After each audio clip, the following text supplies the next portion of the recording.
Oh, the Mileven versus Byler of it all.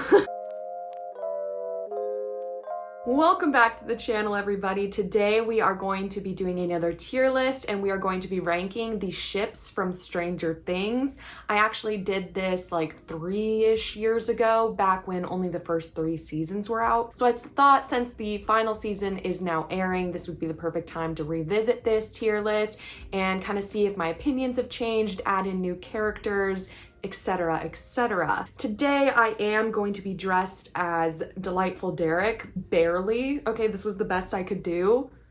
Black. The only vest I had was this pink one, so I'm just kind of like a more slay version of Delightful Derek, if you can even believe it. He was one of my favorite characters in the new season, so I had to, you know, pay some tribute to him. Speaking of, this video is definitely going to have spoilers for the new season. As of filming this, only the first half of the season has come out, the first 4 episodes. So if you haven't seen those, please do not watch this. Go and watch those and then come back and watch this video so you can kind of be in the know on everything.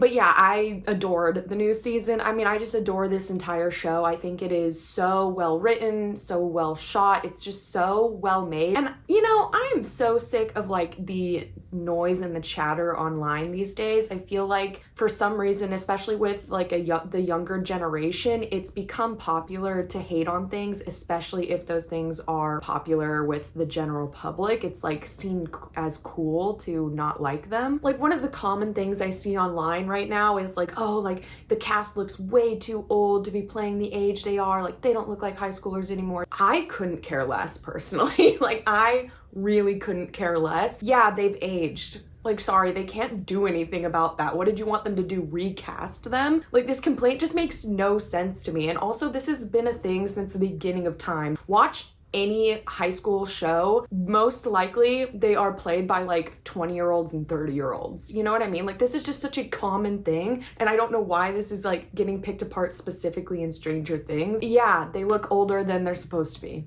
Oh well, who cares? It doesn't mess with the story at all, in my opinion. And the other thing too is people are like, this season came out way too late, like it took them way too long to film and get this out. And it's like, duh. First of all, it's a huge ensemble cast. And if you know anything about filmmaking and the process of that, like it takes a long time, especially if it is such a large cast with a lot of like A-list actors that have other projects going on. So that means you're gonna have to schedule around everybody else's schedule and coordinate that. Not to mention there was a writer's strike, an actor's strike, pandemic, you know, really messed things up long term for the film industry, so that's going to have after effects. And the other thing too is Stranger Things is not just some run-of-the-mill show. People are like, oh well, the entirety of The Summer I Turned Pretty came out since the last season of Stranger Things. It's like, yeah, I love The Summer I Turned Pretty, but like, is that really comparable to Stranger Things? I don't really think it is. Stranger Things, each season is essentially like an 8-hour movie. Movies take years to make, especially with something like Stranger Things that has such in-depth visual effects, practical effects, like so much goes into it that they're like building out. Yeah, that's gonna take a while. I hate to break it to you. Me personally, I will be enjoying my 8-hour movie. Thank you very much, no complaints. But today we are going to be focusing on ships. So the relationships in the show, I'm going to specifically only focus on ships that were romantic in nature in the show or are just very, very popular with the fan base. So we're not going to be, you know, including friendships and every other duo that exists on the show, because otherwise this video would be like hours and hours long. However, that being said, I did want to take a quick moment to shout out my personal favorite duo on the show,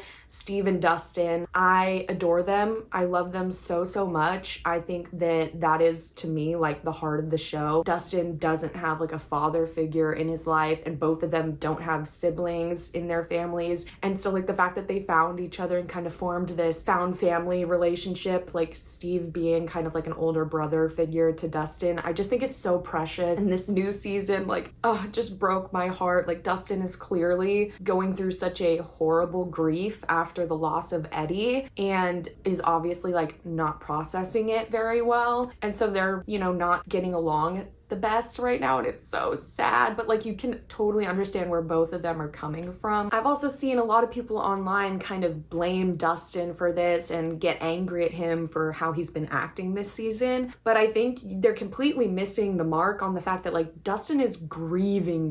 Like if you've ever gone through grief, you know that it can manifest itself in a bunch of different ways. And the other thing too is I really do think that he is actively pushing away Steve specifically, because I think Steve and Eddie were very similar figures in his life, right? Like the older brother figure. And so I think it makes sense that now Dustin doesn't want to experience that hurt again by losing somebody like that. But that's just my thoughts on that. I love them. Duffers, if you touch even one hair, I will be coming for you. I will be so livid. Like they need to make it out alive. Please don't put me through that. I'm begging you. But anyway, without further ado, let's get into the ships and let's talk about our different tiers. So starting from the bottom of our tier list, we have You Are Like Papa. You are like Papa. So this is for the ships that I obviously really don't like, okay? These ships are like Papa. Then right above that we have Chrissy Wake Up, I Don't Like This. Chrissy Wake Up! Oh. Obviously for ships that I don't like but maybe don't have the same vitriol. How do you say that word? Vitriol.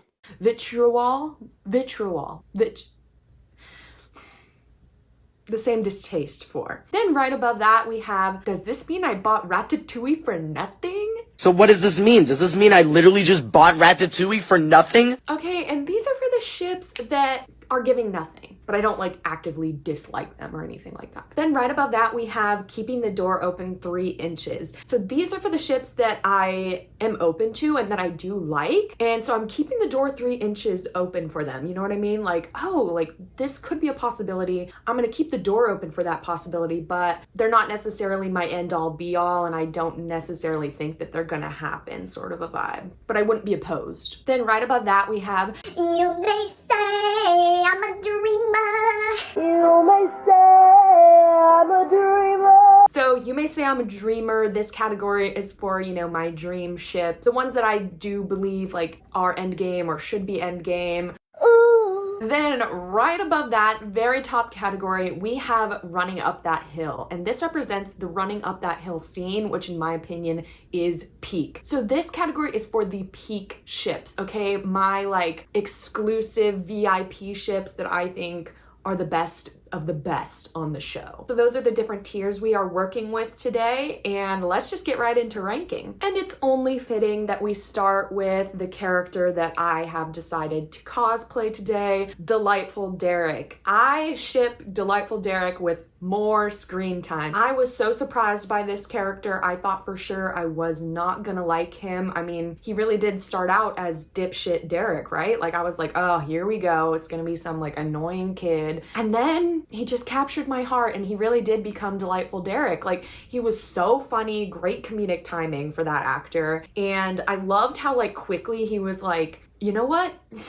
I'm on board with y'all. As soon as he saw that Demogorgon, he was like, oh, yeah, actually I'm gonna stick with you guys and I will be doing what you say. And I love him for that. He really came in clutch in that last episode. Like he was our inside man. Oh my gosh, when he was thwacking people on the head, that was so funny. I really fear for his life because famously the Duffers love to introduce a new character and then kill them off. Bob, Alexi, Billy, Eddie, etc. I mean, the list goes on. It's not looking great for him, but my fingers are crossed things are going to work out for him and that he will be getting more screen time in the future. Maybe he's, you know, going to interact with Holly and Max in Vecna's dream world. I guess we'll see. So I'm putting Delightful Derek and more screen time in You May Say I'm a Dreamer. Now, next we have Nancy and Barb, throwing it all the way back to season 1. Barbara, you know, she was here for a very short time, but she made a big impact. In fact, on my rewatch, I was like, whoa, really made a big impact considering she was only in like 2 or 3 episodes. Nancy and Barb had a really sweet friendship. It was sad though to see like Nancy was pushing Barb away a little bit because she was focusing on her relationship with Steve. Like you never want to see that. But I have seen people been like, hey, maybe like Barb likes Nancy. And I think that's cute. I think they actually would be a cute couple and I definitely wouldn't be opposed to that. I like the vibes there. I like the idea there. We just didn't really get to see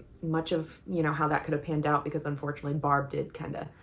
But I am going to be keeping the door open 3 inches for Nancy and Barb, because I can definitely see the idea there. And I think if they had had time to develop, it could have been really good. Okay, next we have Chrissy and Jason. Ooh, no. They were boyfriend and girlfriend. I understand obviously why he's crashing out when she, turns up dead, right? You must have not been the best of boyfriends, because you didn't even know what was going on with her at home and like what she was dealing with. And she clearly didn't trust you enough to like go to you for help. I think that speaks for itself. We also like didn't get to see really much of them together as a unit. I don't know. I just don't like it. Not good vibes. I'm putting this in Chrissy Wake Up. I don't like this. Then next up we have Joyce and Lonnie. Lonnie is Joyce's ex-husband, the father of Will and Jonathan. And ooh, he's a bad man. We do not like Lonnie in this house. I honestly like always forget that he actually like was in the show in season 1. He doesn't change his ways. Like he obviously was like a bad husband, and that's why Joyce broke things off with him in the first place. But then he like comes crawling back, right? Like to help her when Will goes missing, and still is so selfish, like only thinking about like getting money and kind of emotionally manipulating Joyce. It's just not good. All around bad.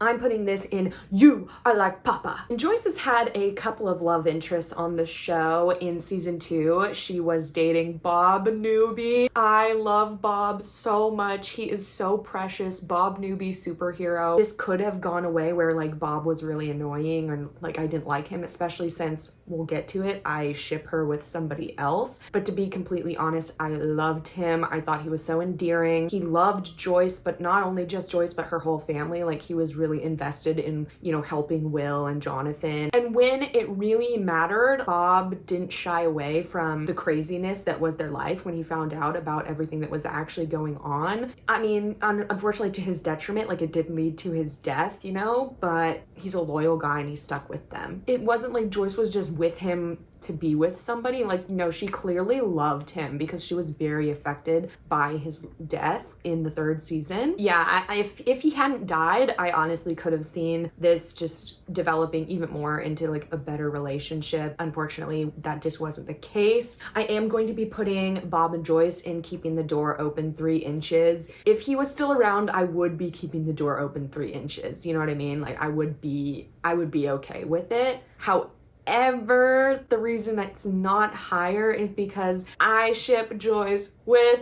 Hopper. So next we are going to be talking about Jopper. Something about me, I love a good slow burn. I love the fact that I was rewatching this show and I was like, whoa, it's season 3 and these two really have not even kissed. I love how it develops from them reconnecting because they knew each other in high school. That's the other thing. I have not seen Stranger Things: The First Shadow. I would love to see it, but I do know that they are in that show as high schoolers and that they were, at least somewhat friends in high school. So I'm like, I love that we get to see their relationship, from reconnecting and then slowly becoming closer through all of this, becoming like really, really good friends, then starting to develop feelings again. And in season 3, they're finally like, okay, like, let's make a date. Let's meet at Enzo's. And then Hopper dies. I sobbed. Luckily, he's not actually dead, but like to Joyce, he is dead. And so now she's grieving another person that she like loved. And then season 4 is all about them, reuniting, and their reunion is so beautiful. And then we finally, 4 seasons in, finally get them to kiss and become a couple. And it's just, oh, it's so well done. They have really, really amazing chemistry. I love them. They are a dynamic duo. I'm putting them in Running Up That Hill. To me, Jopper is very peak. I think they are kind of a staple on the show. I would be surprised to find anybody that didn't like Hopper and Joyce as a duo and as a pairing. And I really hope everything works out for them. I think it's going to be honest. God, I don't know though. This last season's so scary because it really feels like anybody could die, Hopper, I feel like is safe. Number 1, because they already did a fake out death with him, now twice, because in this season he also he did the thing where he strapped the bomb to his chest. I was like, oh my God, is he really sacrificing himself again? But he didn't. So I think Hopper is safe. Joyce, maybe a little less safe. I could see her sacrificing herself to save Will and Jonathan L, but I want to say they're safe and that it's gonna work out and everything's gonna be okay. But we'll see. Okay, next we have kind of a random one, and it is the two cops that Hopper works with. I don't even know their names. Is it like Cunningham or something? There is such a dynamic duo. They're always together. I think they're so funny. They have like really, really good comedic timing, and I love that they've been consistent background side characters throughout the whole show. Actually, come to think of it, were they in season 5? I'll have to look out for that on my rewatch. If they're not, like, hey, get them back in here. I love them. I think they would be a really fun relationship, okay? I ship it. There has to be a fanfic out there of this, right? Like, surely somebody has written this fanfic. Like, it would just be so funny. It would be so good. I'm putting this in You May Say I'm a Dreamer. Okay, next up we have something you might have forgotten about, and that is Dustin and Max. This always catches me off guard every time I rewatch it. But in season 2, Max gets introduced, and both Dustin and Lucas like her. So Dustin has a crush on Max in season 2, which is just like weird to think about because they're so not a ship in my mind, like at all. They're definitely fully friends, fully friend vibes. I never really picked up on any romantic chemistry there or anything like that. I mean, I felt horrible for Dustin that like he did have a unrequited crush, but yeah, this one is just so like, huh? To me. So I am putting this in, does this mean I bought Ratatouille for nothing? Because it's giving nothing, really. It's giving, oh, right. You know what I mean? But speaking of Dustin, like I said, I think things do work out for the better for him, because then in the next season, season 3, we learned that Dustin actually has a girlfriend that he met at camp, and everybody's like, is this girl real? It's giving maybe you're lying. Well, turns out he's not lying. Okay, Susie is very much real, and they are in a relationship, and it's so cute. It's so precious. I love that he like found somebody that's like equally, if not more, nerdy and smart than he is. I love that they have, you know, some obstacles in their way. The fact that it's a long distance relationship, the fact that, you know, she's Mormon, so she's not even necessarily allowed to date him. It's kind of forbidden. It's wild that they haven't been on the screen together in the show yet. Hopefully Dustin survives at the end of this season. Maybe we get a little bit of a epilogue flash forward and we can see them interact. I would really enjoy that. She hasn't shown up in season 5 yet. I don't know, like he is grieving. Maybe he's also pushed her away as well, which would be really sad if that's the case, but I am putting them in You May Say I'm a Dreamer because I hope things work out for those crazy kids. I love them a lot. And speaking of Susie, next up we have her sister Eden and Argyle. So this was kind of a little bit of a thing in season 4 when the crew, the California crew, go to Susie's house and we meet Eden, her older sister, and it's kind of love at first sight for Argyle and Eden, which is very funny. It was very unexpected, and by the end of the episode they're in the van smoking together, just having a good time. And I would love to learn more about these two. Are they still together? I'd love to know. We obviously didn't get to see a ton of it. I bet there's a fan fiction out there though. There's always a fan fiction out there that probably expands on the story between those two. But yeah, because we haven't seen a ton of them together, I am going to be putting this in Keeping the Door Open 3 Inches. Okay, next up we have Karen Wheeler and Ted Wheeler. That's his name, right? Suddenly like that didn't sound right. It's tough because on the one hand, like it seems like a bit of a loveless marriage, right? I mean, Nancy even says that herself, I think in season 1 or 2. But also at the same time, like you do see that they both love and care about their family and want the best for their family, which I think is admirable. They're like willing to do that together and make it work for their kids.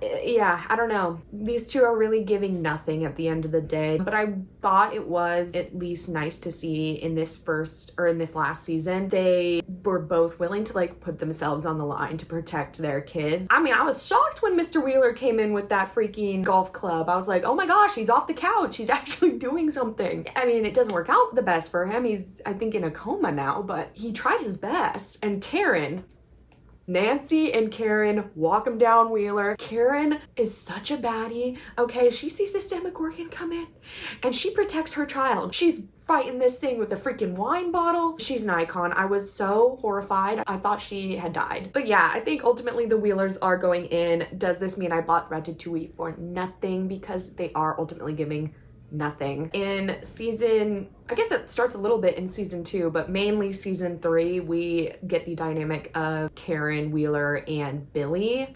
I think I talked about this in my original Stranger Things video. Can we all agree to just be nice in the comments, because I'm clearly gonna have some differing opinions than a lot of people, okay? When it comes to Billy, I know he's got his fan base out there, okay? But in my opinion, you can recognize why somebody is the way they are and sympathize with what they've been through. He's obviously been through like a lot of trauma growing up. He had an abusive father, which then in turn instilled those things into Billy, and he becomes abusive as he gets older and racist. Okay, can we not forget that he was also racist? You can recognize why he is the way he is and still not like him for doing those things, you know what I mean? Like, it's not an excuse to do bad things. But anyway, focusing on Karen and Billy specifically, this just wasn't a good pairing, in my opinion. I mean, for one, Karen, you know, is a lot older and he's like still in school, so like, ooh, that's kind of gross. I'm putting this in you are like Papa. But while we're talking about Billy, next we should talk about Billy and Steve. And again, like, I'm scared to talk about this because I know they have a fan base. I can see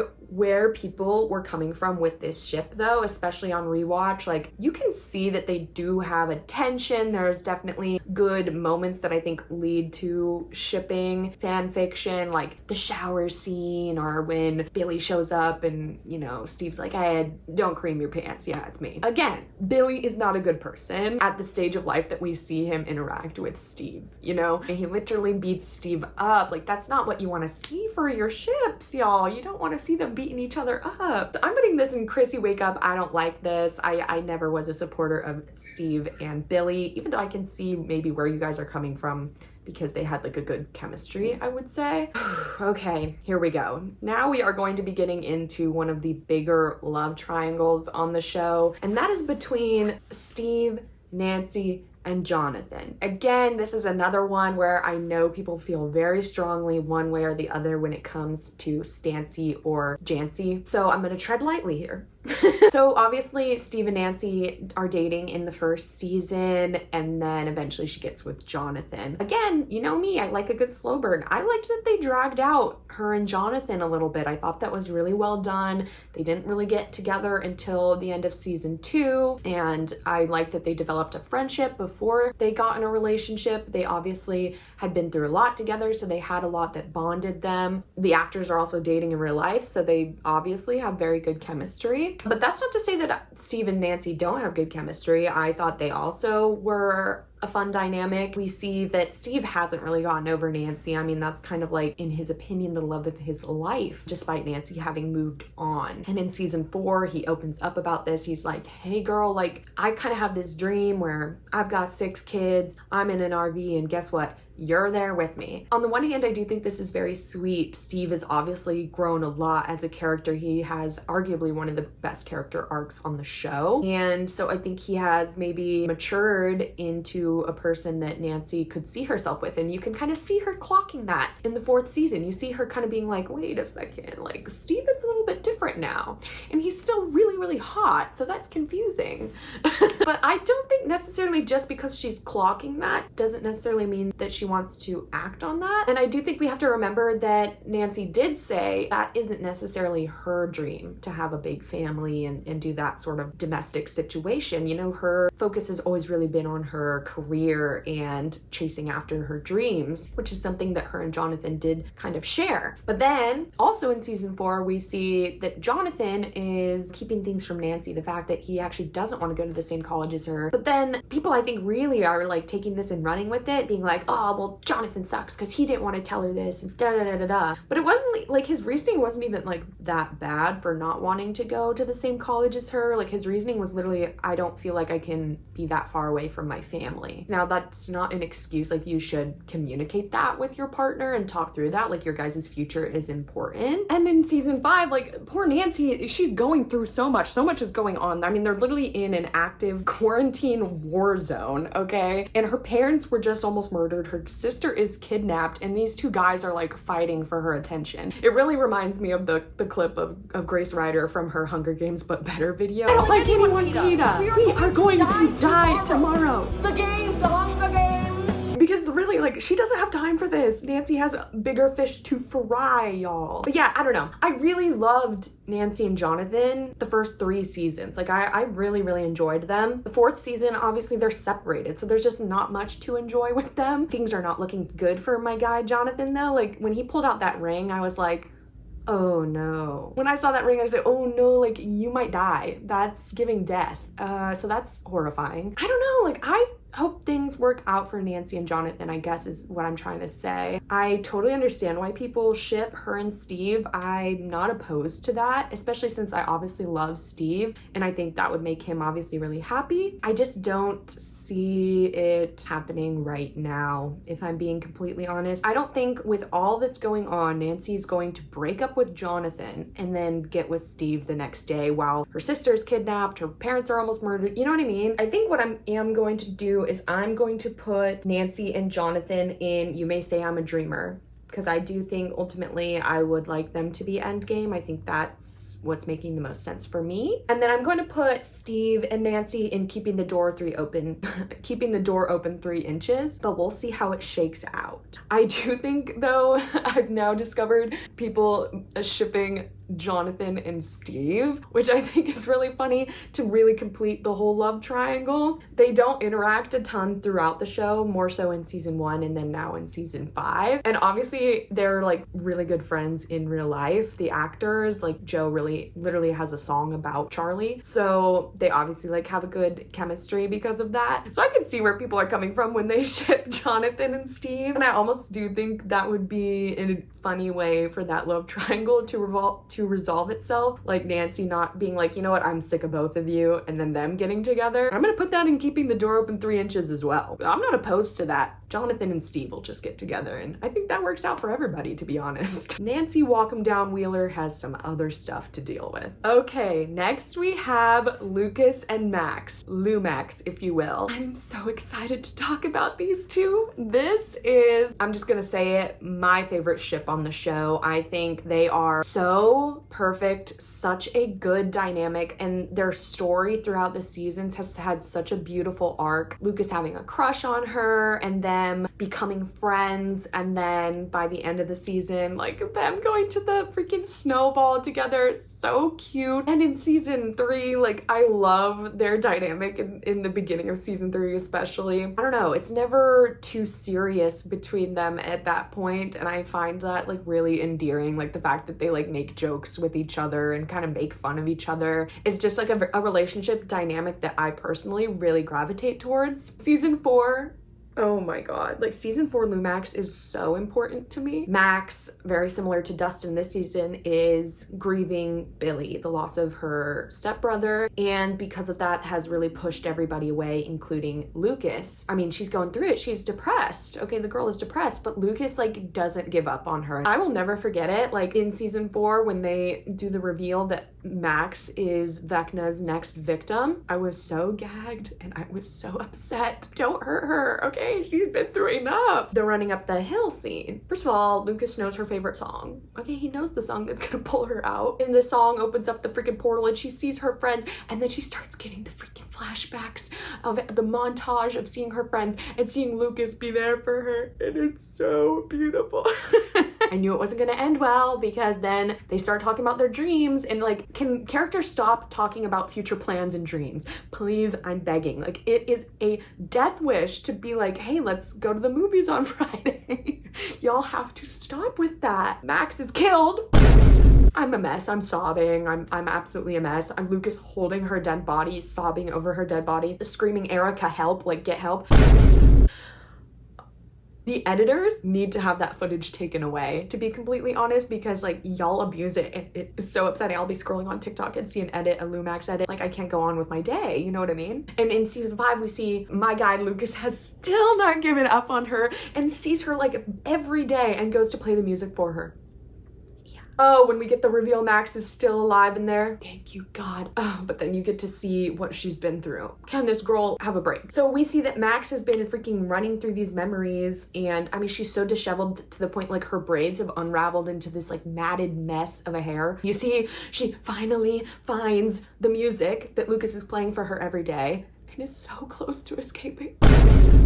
I need this to work out for those two. I really, really do. I mean, clearly I'm putting them in Running Up That Hill. They are so peak. They honestly should be in a category by themselves. Like, I just truly think they are by far the best ship on this show. I need them to be okay. Okay, my top 4, Steve, Dustin, Max, Lucas. If I hear either song, Heroes or When It's Cold I'd Like to Die, around any of those 4 characters, you will be hearing from my lawyers, okay? Next up, we have Max and 11, also known as L-Max. I love them so much. I was so happy in season 3 when they finally like became a duo and like started a friendship, because like that was so needed on Stranger Things. I feel like a really strong female friendship. I love that Max like teaches Elle like how to become her own person and, you know, not just adopt what Hopper or Mike or anybody else wants. Like, what do you want? What do you like? They have such a strong bond and a strong friendship that I totally see why people ship them. If I wasn't such a diehard Lumax shipper, maybe I would be even more into L-Max. 11 is the one that brings Max like back to life. Hoping we get to see them interact, you know, a little bit more in season 5, whether it's Elle maybe somehow going into the Vecna mind place and seeing Max there, or Max waking up and them reuniting. I just feel like we haven't gotten to see them be together in the flesh in a while, but I am going to be putting them in You May Say I'm a Dreamer, because I just love their dynamic, whether it's friendship, whether it's romantic. I just love them, and I really hope, you know, things work out for them in some capacity. And speaking of 11, next up we have one that I did in my previous Stranger Things video, and that is 11 and Eggos. And to be honest, like 11 and Eggos, like y'all fell off. Like you guys used to be the it couple, you know what I mean? But I feel like we haven't really seen her mention Eggos in a while. You know, she used to be like Eggos, Eggos, Eggos. I don't know. I hope things work out for these two. I really do. I think they have a beautiful love and a beautiful dynamic. But as of right now, like they've really drifted apart, and it's really hard to watch. It's really sad to see. So I am keeping the door open 3 inches for them, like just, you know, hoping for the possibility of them rekindling. Okay, next we have Robin and Vicky. I love Robin as a character so much. I think she's so fun and like super well written and well acted. Like Maya Hawke does such a good job with her. I was so happy to see that things worked out for her with Vicky. We find out in season 4, that she has a crush on Vicky. They're like in band together. Things worked out for them because we had that cute moment at the end of season 4 when they're like making sandwiches together and you're picking up on the vibes and everyone's like, wait. And Vicky reveals she broke up with her boyfriend. It was so good, so cute. And I also love the actress that plays Vicky. I'm blanking on her name, but she was in Anne with an E, and I loved Anne with an E. So I was so glad when she joined the cast for Stranger Things. But yeah, they're just such a cute couple. I love the fact that they're both so rambly, and they don't really have to hide that fact around each other because they both do it, which is so cute. They have a little bit of trouble going on in their relationship in season 5, unfortunately, because Robin obviously has this whole other stuff going on with the Upside Down that she hasn't talked to Vicky about, and so Vicky doesn't know why Robin's being distant for whatever reason. It's times like that where it's like, can we just tell her? So yeah, I'm gonna be putting Robin and Vicky in You May Say I'm a Dreamer, because I'm dreaming and I'm hoping these two are endgame and that everything works out for them. Speaking of Robin, another popular ship online with Stranger Things is Robin and Nancy, and I can see where people are coming from with this ship, because in season 4 her and Nancy interact a lot and kind of form a friendship, and I do think they have a good chemistry and would be like a good pairing in terms of their personalities. And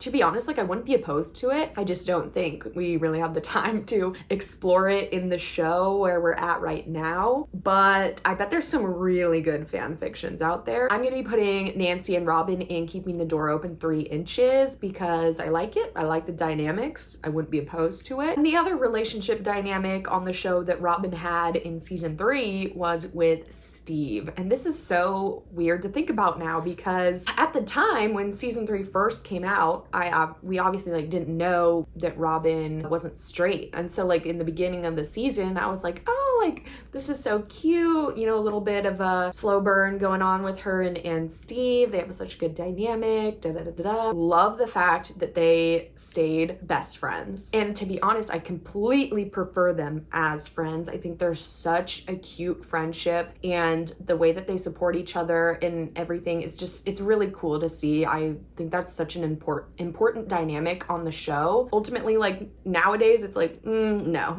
No, they're not romantic. They're definitely just friends, and I am going to be putting them in. Does this mean I bought Ratatouille for nothing? Because as a romantic relationship, I think it's giving nothing at this point. As a friendship, obviously, it's very peak. Okay, next up we have Steady, Steve and Eddie. This is another very popular ship online. This is an interesting one. I guess I can see why people ship them, but I just didn't really get a flirtatious vibe from Steve and Eddie personally. I've watched the edits, okay, I've done my research on all of these. Like, I think there was maybe like one or two moments maybe from Eddie's side, but not really Steve's side. That being said, it's like, it's not offensive to me or anything. Like, I bet there's some great fan fiction. I just didn't see it for me personally, and it wasn't something that I necessarily wanted from those two. They didn't even necessarily have like a super strong friendship, and I think for me, a foundation for a good ship is usually a good friendship, in my opinion. Please be kind in the comments, okay? I mean, no offense by this. You can ship whoever you want, and I support you, okay? Like, at the end of the day, I am an AO3 girly, okay? I live on AO3, Tumblr, all of it. Everybody has different opinions. In my opinion, I just don't really see it with Steady. I'm gonna be putting them in Does This Mean I Bought Ratatouille for Nothing? Just because I didn't pick up on this dynamic between them. Now, somebody that I did pick up chemistry with Eddie was Chrissy, interestingly enough, because they really only have 2 scenes together. Tragically, Chrissy doesn't make it very far into the season, but I just thought they had really like palpable tension and chemistry between those two. It was honestly giving, I don't know if you guys are on this side of TikTok, but it was giving the dynamics of like Roderick, Heffley, Regina George type of vibe. I don't know, like I was really liking it. I was liking what I was seeing. He was just very kind to her, and when she definitely needed somebody, right? Like she needed somebody to be kind to her, and I'm so sad that he had to like watch her die in such a horrific way right in front of his eyes. I think, you know, if she had survived and if he had survived, they could have blossomed into like a really fun and cute ship. But to be honest, I'm gonna be putting them in You May Say I'm a Dreamer, because for me, I think if they had both survived, that would have been my dream ship. I think they would have been really, really cute. Okay, next up we have kind of a random one, and this is Erica and Tina. And I loved that in season 5 we finally get to meet the infamous Tina that Erica is always talking about. Their dynamic was not what I thought it was gonna be, because they definitely have a bit of a frenemies thing going on. Erica goes in there and takes Tina down. But yeah, I think ultimately these two, I don't even know if they should be friends at this point. I think maybe they need to go their separate ways. And also with some of these ships, I'm kind of just including them to be able to talk about certain characters like Erica. I love Erica so much. She's amazing. But her and Tina, I think ultimately are gonna go in Chrissy Wake Up. I don't like this because I don't think it works. I'd love to know what exactly happened in their gym class though. Their beef was so funny. Okay, next up we have Murray and Alexi. I loved Murray and Alexi so much. They were so adorable. Murray is the only one that can understand him, so obviously they were the ones that, you know, developed the closest bond with each other. Murray in general, he's so funny. I wanted a chance to get to talk about him, shout him out. He's a great character. Unfortunately, it really does not end well for Alexi. So we see them go to the freaking fair, and Alexi's all excited because he's getting to like experience, you know, these like American things like the fair and the games, and I'll win the Looney Tunes prize, and oh, eat a corn dog. And then he's freaking shot, and he's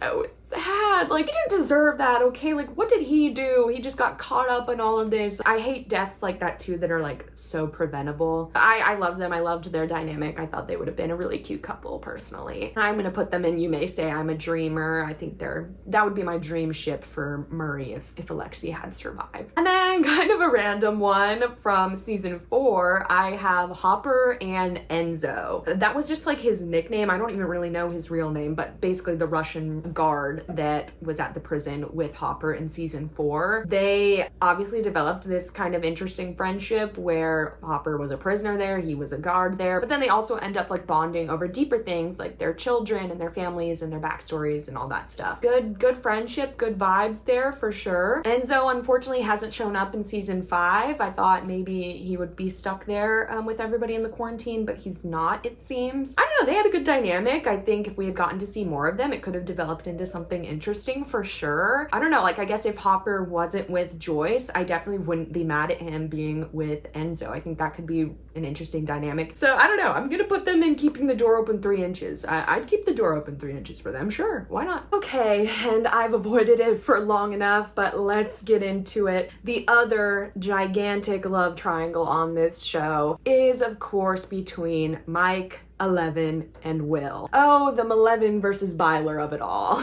I'm so scared to talk about this because the people that feel strongly about these ships feel very strongly about these ships. I've always been a Mileven shipper, I would say. Not even shipper, I would just say that that is like the relationship I more gravitated towards, especially in like seasons 1 through 3. You do see that they like each other by the end of season 1, but they are like separated, right? Like classic trope of them getting separated and then getting reunited and finally getting to go to the dance together and all that good stuff. So adorable. Him calling her on the radio every day for like a year. Even in season 3, like I think people blow up that fight between them a lot, but really at the end of the day, all that boiled down to was like Mike being like threatened by Hopper and then not communicating with Elle properly with all of that. So I think that's something they definitely easily can come back from, and they definitely did. Yeah, I think really the only low point for Mileven and Mike for me is in season 4.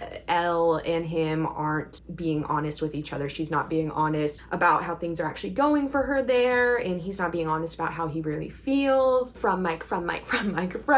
But that season does end with them reconciling that, right? Like he does this huge speech about like, no, I do love you. I've just been afraid to say it again because I don't want to lose you. And I guess my thinking is if Mike and Mileven were going to break up and like not be endgame, that I think that season wouldn't have ended like that. Like take Jonathan and Nancy, for example. I think it's more likely that Jonathan and Nancy aren't endgame because of, in season 4, their conflict wasn't resolved. By the end of that season, they didn't resolve the issue of Jonathan not telling her about that stuff. That stuff still hasn't been resolved. So I think that conflict is more likely to like end that relationship. Whereas Mike and Mileven, by the end of the season, had reconciled that and are still together. All this to say, before everybody starts shouting at me in the comments, I completely understand why people ship Byler. Especially on rewatch, I wanted to really make sure that I paid attention to that because I wanted to see why people do ship them. And I totally do, because obviously, I mean, Will is in love with Mike. That's very, very clear. And you can totally see why. I mean, they're obviously like best friends growing up and have been there for each other through so much important things. You know, like Will going missing, Mike did everything in his power to get him back. And season 2, I think especially, is maybe the strongest Byler season because they are together pretty much that entire season. And you see how much Mike cares for Will and wants to help him and does help him like come back to himself. Like season 3, we get their big blow up fight of like, well, it's not my fault you don't like girls. And then in season 4, we see Will definitely is harboring quite the crush on Mike and like has made this painting for him and all this stuff. And you see like he's really struggling with it. It's so sad in the car scene when he's using Mileven as a way to tell Mike how he really feels. And then obviously now in season 5, Will still like feels the same way and is basically like trying to suss out if Mike might feel the same way. He's finally found like a queer role model in Robin who's giving him advice. All that to say, I definitely see why people ship Byler, and I do think they would be a cute ship, like a cute relationship. I just don't know if for me personally I see it happening, and that's okay, guys. I have shipped many a ship that doesn't go canon and is not endgame. I guess my reasoning is I think we maybe would have seen more buildup of Mike coming to terms with his sexuality if that was going to be a thing. I'm not saying Mike is straight. I think it's very likely Mike is probably bi, but I'm just talking about in terms of him breaking up with 11, I don't see that happening. And in terms of him having feelings for Will, I think the biggest thing for me this season was I was like, oh, maybe they are building towards it. I don't know. Let's see. They're definitely having more screen time together, that sort of stuff. But the nail in the coffin for me was obviously the big scene of Robin giving this speech to Will. And this is how I interpreted that scene. Is we see Mike and Will together talking. Will is obviously trying to flirt with Mike. In my opinion, I don't think Mike is flirting back. I think Mike is just like hanging with his pal Will. We see Mike leave that scene, and Robin is watching this entire exchange. She's kind of contemplating and seeing what the dynamic is here. And directly after that is when she then decides to talk to Will about, you know, actually back in the day, I had this crush on this girl, Tammy Thompson. It didn't work out because she didn't feel the same way. As we all know from a previous season, Robin had a crush on Tammy Thompson. Tammy Thompson ended up being straight and did not reciprocate these feelings for Robin. The moral of the story for Robin was, hey, like, I didn't need to find validation in her anyway. I needed to find validation in myself and love for myself. And obviously things ended up working out for Robin because then she found Vicky and got to be with Vicky. Then at the end of season 5, we see Will in the most epic scene ever. I was so gagged. Like, that scene was so well done. Before he finally manifests his powers, we see him go back through this speech that Robin gave, and he's getting this montage. And you do see like clips of Mike, but you also see clips of Will with his family, Will with, you know, himself. It isn't just all about Mike. It's about Will finding that love and acceptance in himself. In my opinion, ultimately that scene was to show that Mike might be Will's Tammy Thompson, and that's okay, that doesn't have to be some horribly tragic thing. And again, I've done my research, I've watched many a Byler ship edit and I totally see where you guys are coming from, and like a part of me like hopes things work out for y'all because of how passionately people feel about this ship. That's the other thing, I don't feel super passionately about either Mileven or Byler. I think it would be really wild for Mike all of a sudden in these last 4 episodes to break up with Elle and get with Will like right then and there. I guess the only way that could maybe work out is like if it was a flash forward sort of situation, like an epilogue. You see that they got together, him and Will. So in terms of the tier list, I am going to be putting Mileven in You May Say I'm a Dreamer and Byler in Keeping the Door Open 3 Inches, because I am ultimately like not opposed to it. I just think for me, Mileven is a step above in terms of how I feel about them, but I totally understand where people are coming from, why they ship Byler and why they want that to happen. They have shown like definitely that Will does have feelings for Mike. They've kept it very vague whether Mike could reciprocate these feelings. I really do think the Robin speech was the nail in the coffin. I do think Mike is Will's Tammy Thompson, and I think that's okay. I think they're gonna still stay besties, and I'm hoping that Will survives this season, which brings me to my very last ship, one that I had in my previous video. I ship Will and Happiness. This boy has been through so much, and this season, like, you have really gotten to see him come into his own. Like I said, like, the scene of him getting powers was unbelievable, one of the best scenes of the entire series, and it's so awesome to finally see him like be this like powerful, cool character, because at so many times, like I said, like he's just been beaten down so much. I mean, season 1 he's freaking kidnapped and taken to the Upside Down, and season 2 he's possessed. He's just been through so much, and I just really hope that this show ends with him having a happily ever after of sorts. I really hope for the best for that guy. I'm putting that in Running Up That Hill because that is my ultimate wish for Will, is for him to survive and to have a happy ending. In my opinion, that happy ending would include him meeting somebody new, but if that happy ending includes him ending up with Mike, I'm totally fine with that too. So there you go. That is my completed tier list. I know this was probably a long one. There was a lot of ships to get through. Other than Lumax, I think ships aren't necessarily the end all be all with this show. There's so much more to it. So I'm just excited to see where the rest of the story goes, see how it ends. I'm not ready. Like, I'm gonna be sobbing no matter what, no matter who dies, no matter what happens. Like, just this show ending is going to be sad because I've thoroughly enjoyed every part of this show. I think it's so fun. I've rewatched it so many times. Yeah, if you guys enjoyed this video,